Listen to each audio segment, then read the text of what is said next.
Safari boat കൊള്ളാം. അതാ അതിൻ്റെ അപ്പുറത്തുള്ള ഓലേക്കടവ് പാലം. ആ കാണുന്നതാണ് ഓലേക്കടവ് പാലം.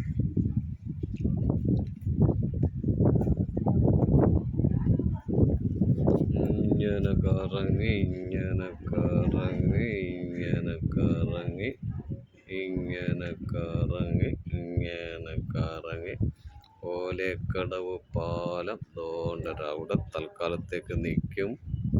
പിന്നത് അങ്ങ് തേവള്ളിയിലേക്ക് കറങ്ങിപ്പോകും. അങ്ങേറ്റം കാണുന്നതാണ്, കൊള്ളാമല്ലേ, റാവിസ് ആണ് അങ്ങേറ്റം കാണുന്ന ഹോട്ടൽ റാവിസ്, കടൂർ പള്ളി.